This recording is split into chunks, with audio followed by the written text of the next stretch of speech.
Hello, everyone. Welcome to Botanic Shed. Really happy to have Ian Redmond with us here today. Here at Botanic Shed, we're at the School of Nature, and we are striving to help people function better and improve their lives, both socially and cognitively, through developing and a deeper understanding of their place in nature, and what we can do to communicate better with all of nature, from leaves and plants to animals and our own family members. We support Jamie's Farm charity, so everything that you might buy from us, we'll give back to Jamie's farm, and they do farming therapy for children who are not so lucky and are slipping through the net educationally. They just put them on farming residential retreats. But today, you might ask me, how have I managed to meet someone like as amazing as Ian and other people I speak to? How do I meet these people? I met Ian. I was invited to be ambassador by Josh and Di Dugdale of a medicine festival up the road, and I saw Ian on the headliners list on one of the stages. So I read his profile and I thought, my gosh, I'd love to meet him. So I approached him, and then we were on a podcast here at Botanic Shed, and really delighted that Ian's back. To talk about his... Always encouraging if you're asked back, because it means you didn't put a foot wrong the first time round, or you have a very forgiving host. You did well. You did really well. Always encouraging that you've actually accepted to come back. It's amazing for us all, so thank you. But yes, Ian's got an amazing story, a life story, which the part of which we'll focus on is his TED talk called The Gardeners of the Forest, which jumped out at me. As a gardener and a forest dweller and lover. But this is about how Ian's become a reluctant conservationist, really, because he's a biologist and a scientist and a researcher, but he's had to work hard to teach people that we need to protect apes and gorillas specifically, because they do a fantastic job of protecting the biosphere. I will let Ian tell you all more. And as he said so himself, he can talk for a long time, so we can all just relax and sit back and learn. And what we're supposed to do now is learn and really ingrain in our brains lessons that Ian spent decades learning, and then we can impart it to others that we've got in our lives. So welcome, and thanks everyone for joining. Thank you, and hello to all those names, but no faces. So I will speak to you, Lara. Feel free to turn your cameras on, guys. Yes, I use the term Gardeners of the Forest, which you can actually find as a hashtag, Gardeners of the Forest, to draw people's attention to the role that, in particular, apes and elephants, but many other species too, play. The one thing that these natural gardeners of the forest don't have, though, is a shed. And as a gardener with a shed, I know that must sometimes... they're missing out there. Sheds are very important. But they're gardening. Well, if you think of the jobs, I mean, if you've got a garden, or if you help a friend with a garden, or go to a park and help with the jobs, it seems that there's a never-ending list of jobs. And you look at a natural forest, and particularly when you find one of those little glades or where a stream flows through, and it looks like an ornamental forest, like someone has carefully cultivated it, but it's all the result of nature, of plants and animals growing and behaving in a way that they've evolved to do, without the inventive, creative mind of humans intervening. And very often, a gardener's greatest wish is to create something that looks natural. Isn't that bizarre? We destroy natural habitat, build a housing estate, and then each little garden tries to create a glade, that feeling of being in a nice little glade surrounded by vegetation, perhaps with a fruit tree or two and some vegetables. And those are all things which are, I suppose, emulating what nature does for us. So when I talk about apes and elephants in particular being gardeners of the forest, I often focus on seed dispersal, because that's an important role that all frugivores in nature play. They will eat fruit, and fruit is the result of a kind of an evolutionary deal, a co-evolution between plants and animals. The plant grows his package of nutrients and sugars and deliciousness that we call fruits, and buried inside are the seeds. And from the plant's point of view, it's ideal for the animal to swallow the whole lot and then transport those seeds in the gut, perhaps a mile or two or more away from the parent plant, because that gives the next generation the best start in life. It's not under the shade of its parent, competing with for nutrients with the parent plant. It is deposited in a nice package of fertilizer, because of course animal manure, as it decomposes, breaks down and releases nutrients which are good for a growing plant. And because this has been happening for millions of years, the plant's seeds have evolved to have a tough outer casing so that it can survive that passage through the very acidic gut and the chewing of the teeth, to such an extent that seeds that depend on animal seed dispersal in that way don't germinate very well on their own. They have to be chewed and scarified and then partially digested so that moisture can get in and germination can take place. So trials that have taken those kinds of seeds direct from the tree and tried to grow them, and then compared the germination rates with those that elephants or primates or other seed dispersal agents have swallowed and pooped out somewhere else, show that there's a significant advantage to eating, for the seeds to be eaten in that way. But that's only one of the tasks. If you're gardening, you'll often have a pair of secateurs in your hand, and you're snipping the lead shoots off stems. And you know that if you cut off the lead shoot, you take away the meristem, where all the cells divide and produce new leads. And those at the dominant, the apical meristem, is sending back a sort of suppression to the lateral shoots, telling them not to grow because the main shoot is growing. That's why when you cut a tree off, you get a bush. If you cut the main stem off, you get all the lateral shoots growing, and that can be more attractive if you want a bushy plant.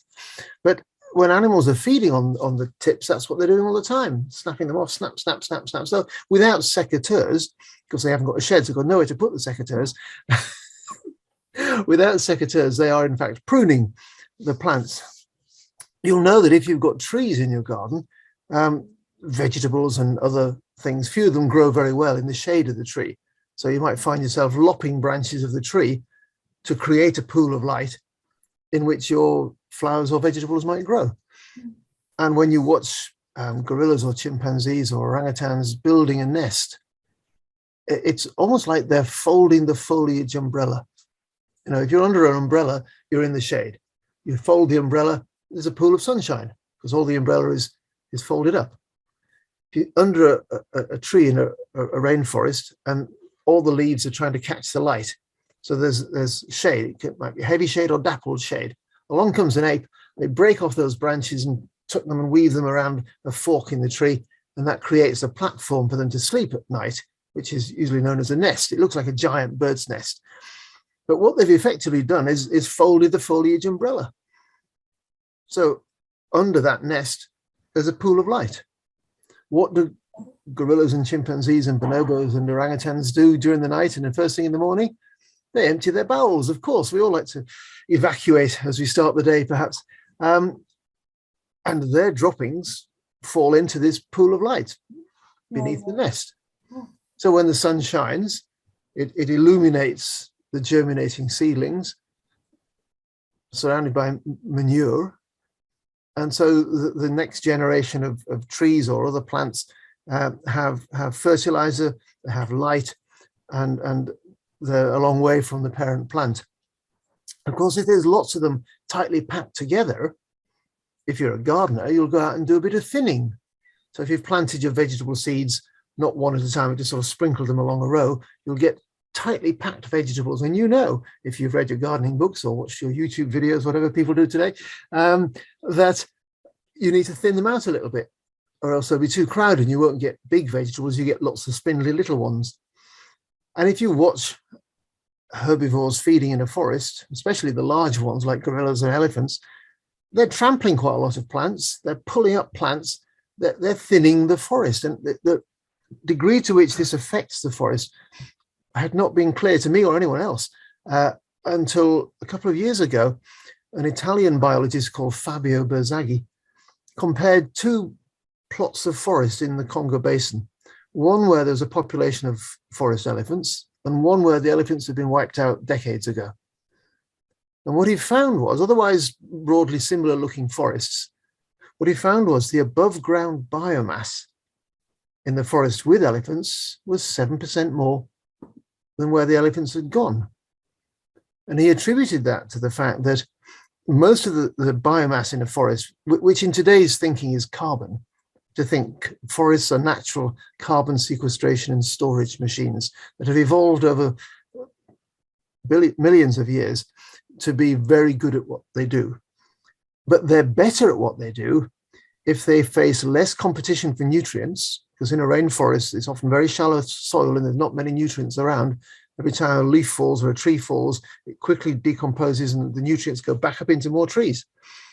So if someone is going through that forest, thinning it, and then turning that thinned vegetation into manure, which is effectively what elephants and gorillas do, they eat the plants they're feeding on, they trample ones on the way, and that then produces manure for the big mature trees.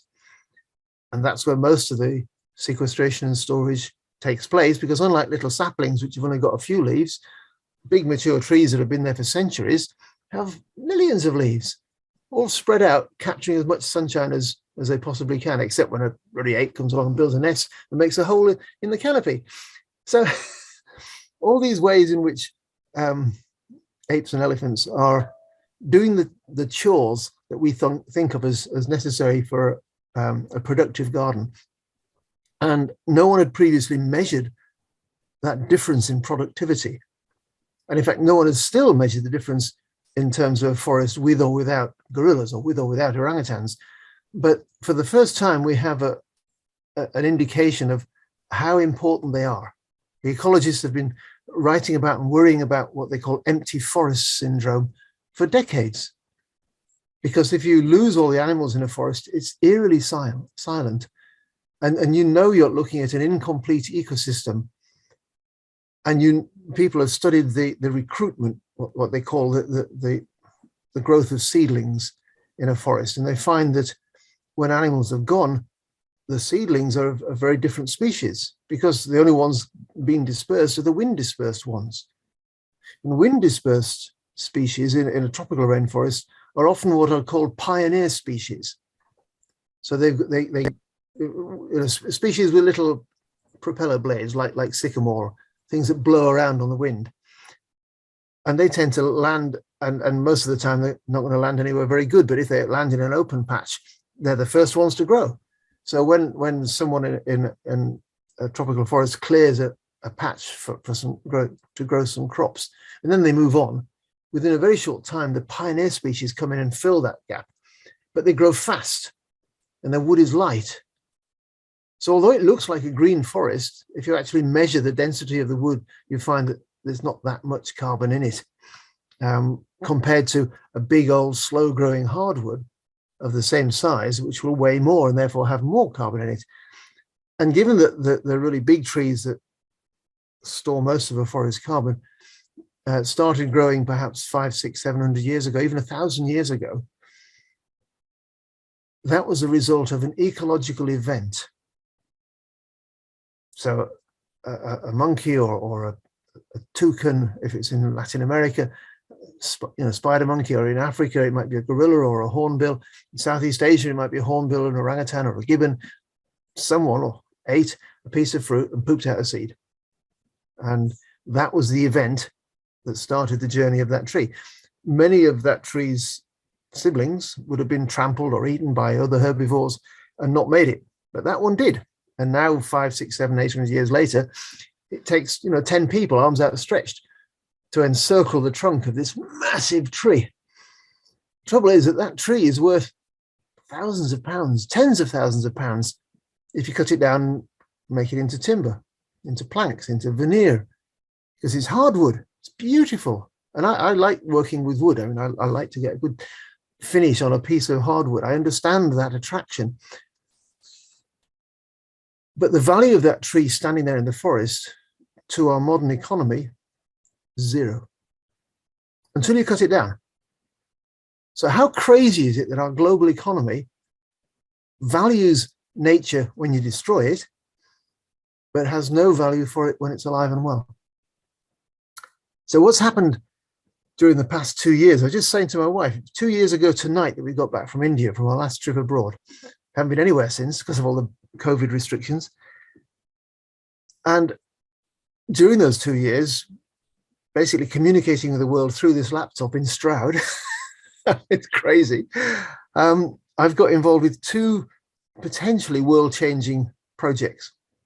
And this leads on from, I know you asked me one question and 20 minutes later we're still answering it. But one of them is called Rebalance Earth. And that's the website too, rebalance.earth. And that is an attempt to use the value of the carbon sequestration attributable to each elephant that has been worked out as a result of Fabio's work by an economist called Ralph Sharmy.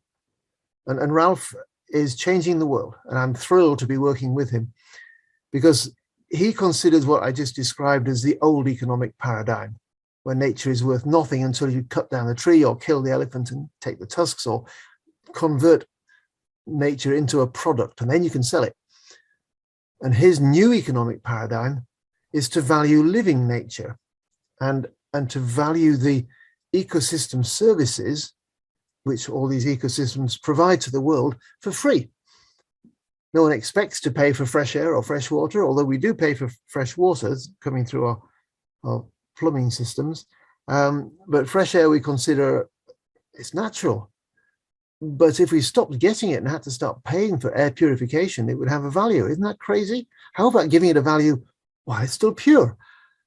And that's what Ralph is developing. And the third co-founder of Rebalance Earth is me, there's Ralph, and there's Walid Al-Sakaf. And Walid is a blockchain specialist based in London. And he is designing a system whereby each day an elephant, and we hope eventually other species, is proved to be alive and well in the forest. It's rather like clocking on in a factory. And with factory workers, you clock off at the end of the day. Elephants never clock off. So the next time they clock on, you just count the days since the last time they clocked on. And by clocking on, I mean recognizing a known individual who we're regarding as our client elephants. They don't know they're our clients, but we'll get to know what they look like or sound like or what their DNA is like. And each day that a member of a community living in a forest near or alongside elephants can say, oh yes, we've seen Rosie the elephant. She's alive and well. We haven't seen her for 10 days. So that's 10 days worth of tokens that we claim, proving with this photograph or this recording or this DNA that Rosie is alive and well. And the blockchain system that Walid and his colleagues are designing will release money that companies that want to offset their unavoidable greenhouse gas emissions have paid into. So the company gets to say, okay, we're trying to reduce our use of fossil fuels. We're trying to cut back on all the things that leave a big footprint, but we can't avoid this and this.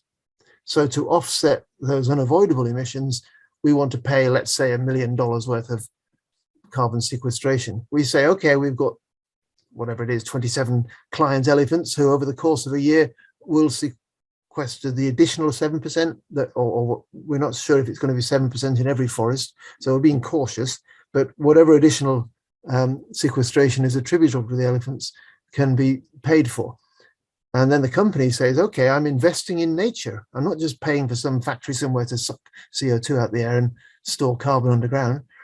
I'm paying for the regeneration of an ecosystem, which, as well as sequestering and storing carbon, puts water vapor into the air. So you're adding to the global rainfall at a time when fresh water is increasingly scarce.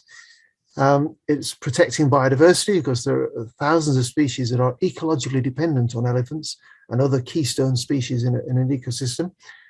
So you're meeting several of the sustainable development goals that the UN has set out as you know, what we aim to achieve, to be a responsible stewards of our planet, on top of the carbon sequestration.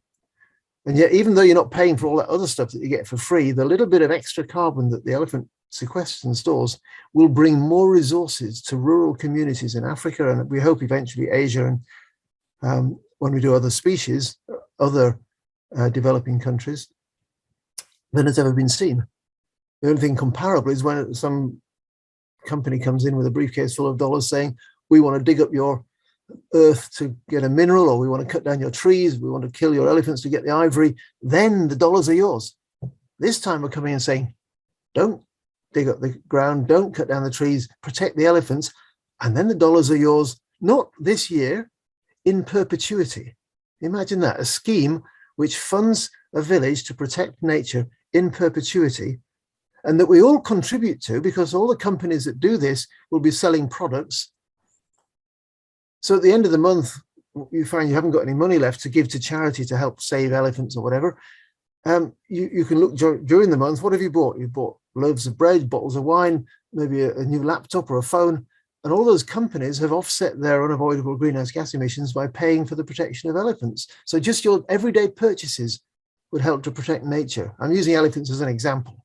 But anyway, that's where the Gardeners of the Forest concept, from being a sort of frustrated cry in the wilderness, literally saying, you've got to protect the animals, they're important, they're not just ornaments. Thanks to Ralph Sharmi and Walid Al-Sakaf, we're in the process of setting up a system which, I was going to say if we succeed, no, when we succeed, failure is not an option. When we succeed, we'll reshape the global economy, and suddenly nature will be internal to the economy and not, as traditionally taught in economics, an externality. Lovely big human economy over here, nature somewhere over there, which is such nonsense, because we all know that nature is a foundation on which we do everything, rely on for everything. But it's an exciting time. So I'm glad you're asking me this question at this moment in time, because we're just on the cusp of making this happen. It's absolutely fantastic, and it is absolutely brain numbing to think that there's no value in a system which gives us life to breathe, allows bankers and everyone else who. Well, there's a value if you can get someone to come and see it on their holiday.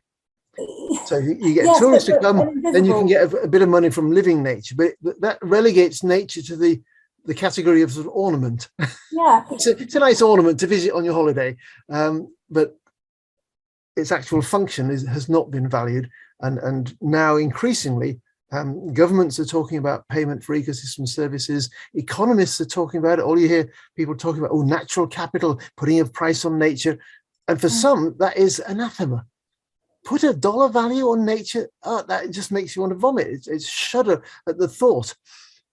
So it's not putting a price on the tree, it's putting a price on what the tree does.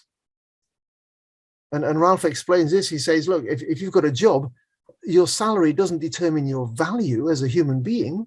No. It has no value. We're all, in that sense, priceless. But we're prepared to give us so many hours a day to do a job, to earn money, to live. And what this does is create jobs for rural communities who at the moment have very little chance of making money, other than when somebody comes in and says, I'll give you some dollars to cut down that tree or kill that elephant, or whatever the natural resources that the company wants, or the organized crime ring wants, depending on if it's legal or illegal. So it really is an exciting step. But for it to work, people have to understand that nature isn't just an ornament. It's not an afterthought. And that's where the other potentially world-changing project that I'm helping to set up is, and that's called Ecoflix. Think Netflix for the environment. Yeah. And unlike Netflix, where any profits that are made go to shareholders and people, investing in the business, Ecoflix has been set up by a Californian philanthropist called David Castleman, and he's arranging it so that any proceeds give back to nature. So Ecoflix is like Netflix for the environment, and only the environment and the animals in the environment benefit from any money. So you subscribe to it, and 100% of your subscription now goes to projects that save animals and protect habitat and help to. Is that then in channel? So we'll be able to get the same channels the same programs that we'll be able to get on for example, Netflix or similar. Ecoflix is available as from a website, ecoflix.com, or as an app. You can download the Ecoflix app and watch things on your phone, and it has all sorts of ambitious schemes. And again, it's thrilling to be a part of this new. It's a concept that wouldn't have worked a few years ago because we didn't have the technology. And now anyone who's got enough resources to buy a smartphone can access videos from almost anywhere. And instead of just watching your friends doing silly dances or celebrities posing for the camera, you can learn about nature, learn about the importance of animals, the role they play, and how in buying your phone, perhaps you've helped to protect some of those animals, and thereby have a greater chance of your kids and their kids having a habitable planet. So the time is short. We've got a decade or so to turn around this downward trajectory of biodiversity loss and climate change and pollution, ocean acidification, all the things we've been getting wrong for the past 150, 200 years, we have to put right. And I think the way to do that is to inform people. So good, solid, quality information so that people can take better decisions, and to change the global economy to put a value on living, thriving nature so that there is an economic incentive as well as a sort of romantic or a philosophical or an ethical obligation. All those have been there throughout the past 150 years. And the past 50 years, which is the time that I've been involved as a biologist and as a conservationist, clearly it hasn't worked. Our efforts have seldom succeeded. There's a few shiny examples. The mountain gorilla story, wonderful. Yeah, we turned it around. They were heading for extinction, and now they're increasing in number every year. They've only just crossed the 1,000 threshold. So there's a little over 1,000 mountain gorillas, 7.5 billion of us and rising. So we're certainly not out of the woods yet, literally or metaphorically, but we kind of need to get back into the woods and enjoy the benefits of nature and appreciating it. And then perhaps in valuing it, we'll be less inclined to pay for its destruction with our everyday purchases, which is what most people do because they're not thinking. They're thinking, unknowingly, can I get the shopping in before I get home and feed the kids and just grab the nearest, cheapest thing? And that's entirely understandable. We all have that motivation. But if the companies were to understand better the consequences of their drive for economy and maximizing profits at the expense of the ecosystems that sustain us, perhaps they would change, or perhaps not. And that's why we need legislation to force them, a legal framework, which would probably be a good time to mention the other thing that's happening out of Stroud, which is the Stop Ecocide campaign. That's campaigning to get ecocide onto the Rome statutes so that it becomes an international crime in the court in The Hague, International Criminal Justice Court in The Hague. Lots of exciting things happening at the moment. Yeah, and that is actually the panel that you were talking on at Medicine Festival. You're right, yes. Yeah. Jojo Meshta kindly invited me to sit on her panel, and I got the delight of a weekend at the Medicine Festival, which I hadn't attended before, so that was... It was fantastic that you were there, and with Jojo Meshta and Zoe, and you all did a fantastic job. I think that it would be really interesting to go all the way back to you as a young lad. Well, you come down to study and the sort of the fateful twist that your life took when you actually, before you took the decision or someone invited you out to Africa. What were you thinking when you were invited, and did you know what you were getting into and who you were getting to meet? And well, I managed to get a place at Keele University studying biology and geology. I'm not the most academic of people in the conventional sense, and passing exams wasn't exactly my strong point. But while at the university, I organized speakers for the Biology Society. And that was great because you read an interesting paper and you write to the author and invite them to come and speak, and they come and speak. So you get to meet them and learn about their research. And one of the people I invited was Sandy Harcourt, who at that point was writing up his PhD, having spent 2 years studying mountain gorillas with Dian Fossey. And Sandy gave me Dian's address and gave me some tips. And I wrote to her offering to help. Sandy said that the research centre in those days was in the middle of the forest, in the middle of what many people would call nowhere, although those who lived there thought it was very much somewhere. So it's in the middle of somewhere, really important, surrounded by forest and gorillas. And at a research centre like that, if something breaks, it stays broken unless someone can fix it. So Sandy gave me the very helpful tip saying, if you're any good at mending things, just mention that, because that'll help. And I wrote a handwritten letter, of course. This was before I learned how to type, and certainly long before laptops and email and stuff. So posted a letter by email to Rwanda, and several months later I got a reply, and Dian basically said, if you can get here, we'll try you. Great. But she tried to list all the reasons why many of the people who had volunteered there before had not stayed, and therefore in her eyes had failed. Dian was a very exacting taskmaster, but the things that she was describing, the isolation, the solitude, the cold weather, if you're a naturalist in England, you're used to cold weather, mud, just inclement conditions, and I didn't mind the idea of cooking my own food in a cabin in the middle of the forest. I thought it sounded wonderful. So that was the opportunity that Sandy's tip and my letter led to. And the gorilla who's looking over my left shoulder, that's a portrait of Digit by Frank Lomas, an English artist. And Digit was a gorilla I got to know very well, because he was a young silverback too, on the periphery of the group, and often the first gorilla you met as you were approaching the group. And he'd hang out with me, come and sit beside me and sort of watch me taking notes on the other gorilla's behavior. So I felt we had a friendship. I think it was an interspecies friendship. He could have sat anywhere in the forest, and when gorillas are feeding, they're spread out to sort of avoid arguments over food plants. But when they're relaxing and resting, they clump together, and who they sit with determines the strength of their relationship. So when someone chooses to come over and sit next to you, you think, yeah, that's nice.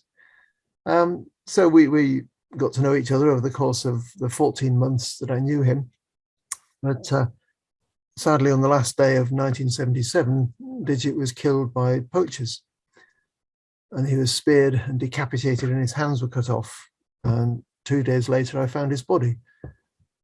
You can imagine finding the body of a friend mutilated in that way.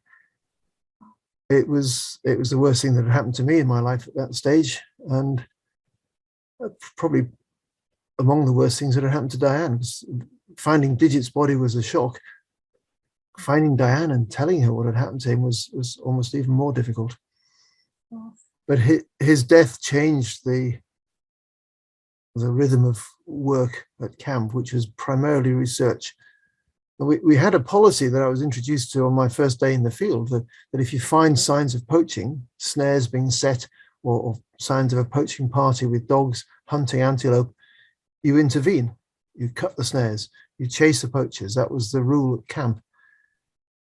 But on this occasion, we were 2 days late. Digit had died, and he died defending his family. He raised the alarm when poachers came across the group, and he fought them while the rest of the group, under the leadership of the dominant silverback, fled. So in English, in human terms, he was a hero. He was a young male who gave his life to defend his family. And Dian set up a charity called the Digit Fund, which later became the Dian Fossey Gorilla Fund in America, and in the UK eventually became the Gorilla Organization. And I chair that because I'm still fulfilling that commitment to Dian and to Digit. And as I say, the mountain gorilla story has been very successful. The development of gorilla tourism, very respectful of the gorillas. Even now, after the COVID pandemic restrictions have eased, people are now going to visit the gorillas. The distance you're allowed to approach them is increased to 10 meters from 7 meters. And there's much more care taken to make sure that people are not going to transmit a human disease to the gorillas. But that tourism was the basis for the mountain gorilla success story, the conservation work, because it brought in money and employed people as trackers and as porters and as rangers. And there was in every gorilla permit you buy to visit the gorillas, a percentage goes to the local community. And so it's sort of an example of conservation done properly, and it worked. But that did the two populations of mountain gorillas in two forests a few miles apart. All the other gorillas in Africa, the eastern lowland, the western lowland, the cross river gorillas are still declining in numbers. Chimpanzees still declining in numbers. Bonobos declining. Orangutans and gibbons declining.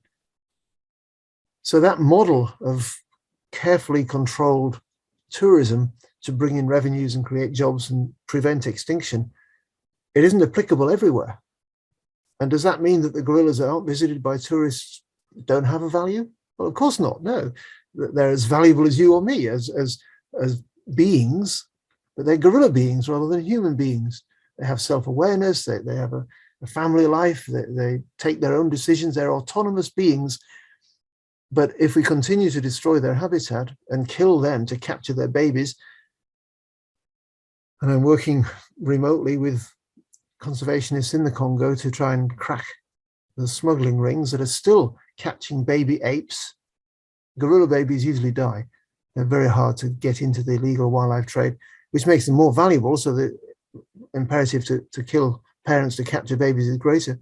But chimpanzees and bonobos are more robust as infants, so they do survive for longer. And they often die en route, but if you can get them while they're still healthy enough, you can nurse them back to health in one of the sanctuaries.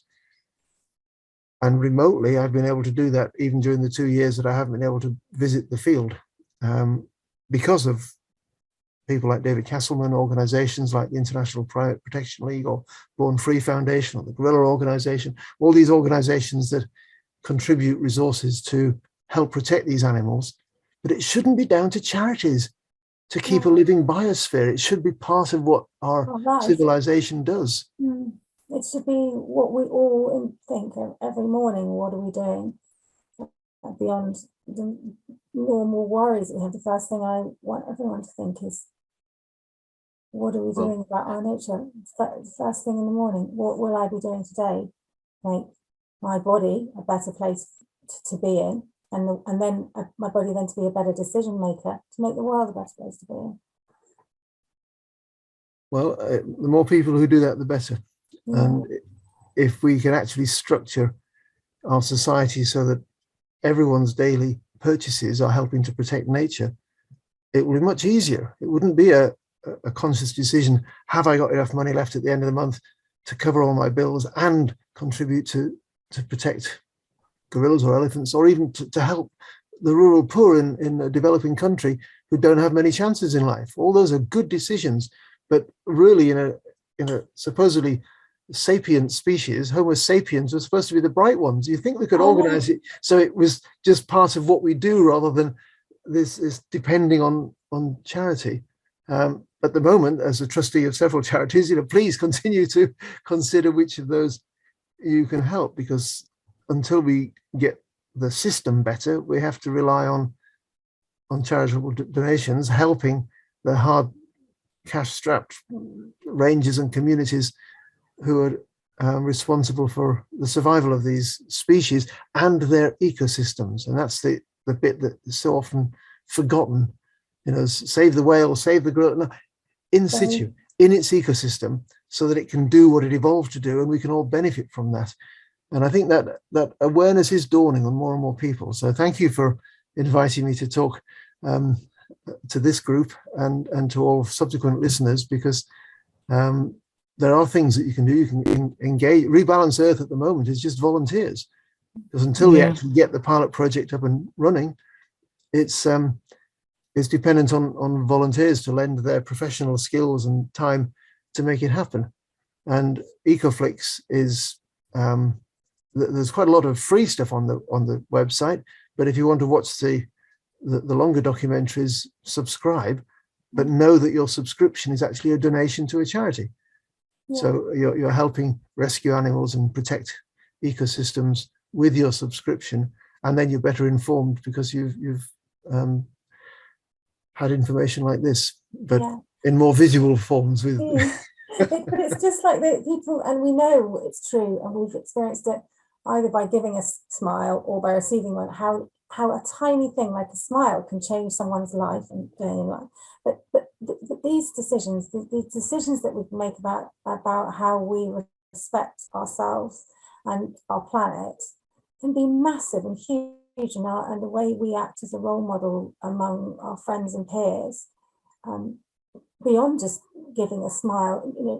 The things that we support, the things that we buy, and the way we talk about animals and each other, and our role in how disconnected we are, recognizing how disconnected we are, and wanting to be part of the loop, part of how gorillas and apes and the animals are. But they're in a closed circuit with nature, and we're on the outside, and we can get back inside, and then we can basically revive the biosphere that we've so embarrassingly depleted.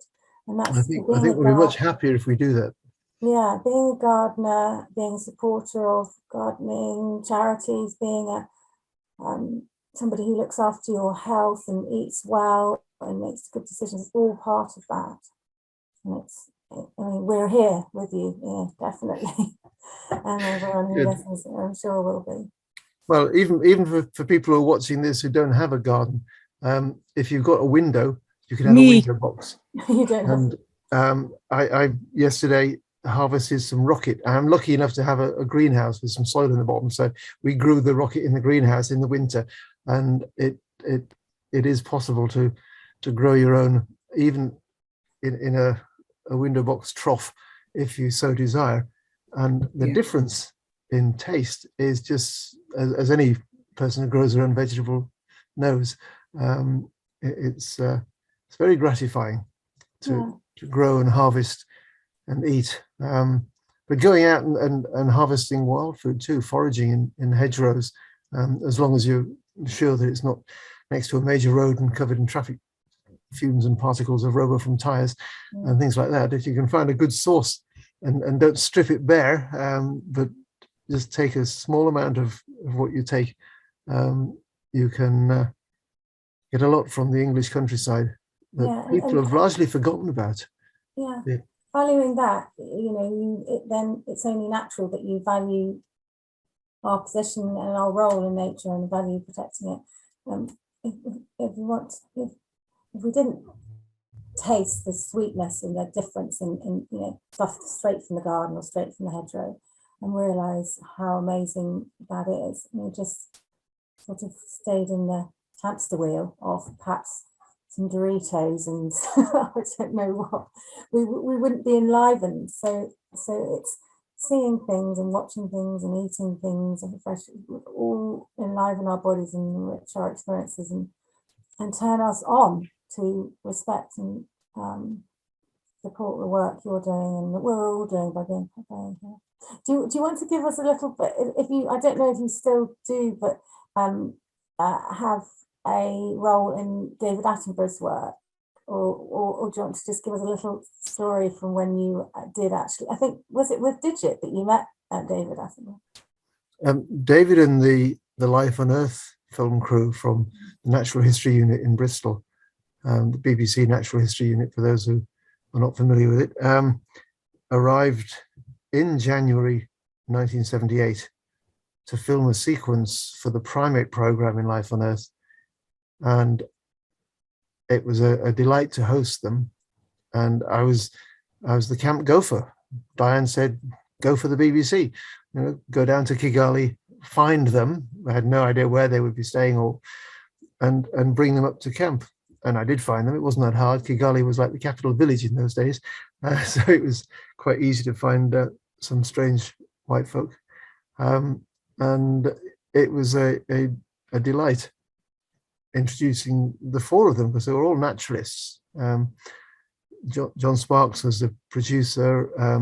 David Attenborough, of course, was already known to me because I'd spent my boyhood reading his Zoo Quest books and seeing him on television. And that was before the big blue chip documentaries. So it was sort of black and white, David Attenborough. And not everyone knows that David was, for a time, the controller of BBC Two. And it was during his time that he introduced colour television. Before that, everything was in black and white. And colour television, he knew, would transform two things. It would mean that you could televise snooker, because snooker in black and white is not very interesting to watch, and natural history. And as a naturalist, he was determined that he would make the first big natural history program about life on Earth. And so he resigned as controller of BBC Two in order to put in an application to make, for a commission to make what became the first of the Life series. First of all, it was Life on Earth, and it was the Trials of Life and all the other life in the undergrowth, life of birds. I worked with him twice in making films, and many times in meetings and on stages, raising money for conservation, because he's lent his name and fame to many causes in the natural world, but in particular the Ape Alliance, which is a coalition of charities working for apes that I chair. And he helps a lot the Fauna and Flora International and the World Land Trust, as charities that have a really good record for achieving results. But the two things that I helped, I was at Karisoki when he came to film the gorillas, and when around the turn of the millennium he was preparing to film the life of mammals in the herbivore program. He wanted to give a good example of salt appetite, how herbivores sometimes need to supplement the diet with salt, and they visit a salt lick. And my other field study, after and then parallel with the gorilla work, was studying elephants that go deep underground to mine salt, or to mine mineral-rich rock, which has sodium salts in it, not sodium chloride as it happens, so it doesn't taste salty to our palate, but sodium sulfate, which when digested releases sodium ion, so it has the same effect as sodium chloride. And that behavior is in Life of Mammals. And both of those sites you can visit virtually if you have a mind to. You've got a VR headset like this and fancy getting a 360 immersive experience in gorilla habitat or with the underground elephants, then the website to go to is Ecotourism, V for virtual, ecotourism.org. And you can click on the Take a Tour tab and choose your destination and visit. And you can do it in the hand. You don't need a VR headset. You can just have your phone and sort of move it around to look around you. But when you do that, your peripheral vision is telling you you're sitting on the sofa or at your desk. Swivel chairs are good, because then in VR you turn around and your phone moves around and you see what's behind you. So yes, ecotourism.org, which is another American philanthropist called Mark Laxer, who developed and funded that way of bringing people into nature. And it's using technology, and I want to say to people, take that bloody thing off and get outside and experience nature with all your senses. But if you are stuck inside, if you've broken your leg or you're incapacitated in some way, then virtual travel can really help. And during this pandemic, I think a lot of people have have found that little videos of nature have been very helpful.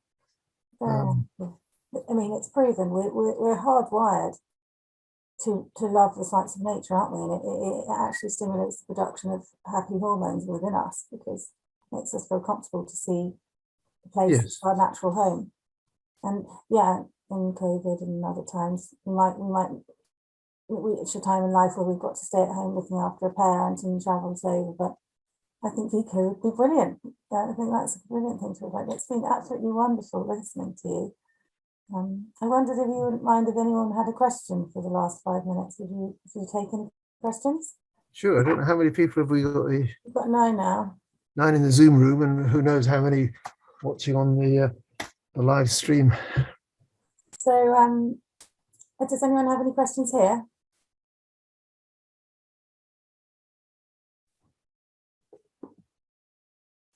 Stunned into silence. Yeah, exactly. Jeff, would you like to have any questions, or Natalie? Not me. Oh, Molly, you've said something. Did you want to ask a question? No, I think covered it. Yeah, no questions from me, but I've really enjoyed this, and I've written down all of the different companies you've talked about and all the different links, so I'll be going and checking those out afterwards. Wonderful. Yeah. Thank you, Natalie. Can you share them as well, Lara? Yes, we definitely will be sharing them. Yeah. Thanks so much. It was so interesting. Tucker Latta says thank you from the United States. Yeah, thanks for taking the time. Well, I've got 2 thanks. Lara, thanks for firstly sharing the opportunity, and thanks, Ian, for taking the time out to share. Equally to the others, I've made a note, and I've got all the web pages that you mentioned opened right now. So hugely respectful for what you've done. Thank you. Thank you. I'm hoping that people will go away and have more fun, because as I often say, and only partially in jest, if you can't save the world and have fun while you're doing it, what's the point?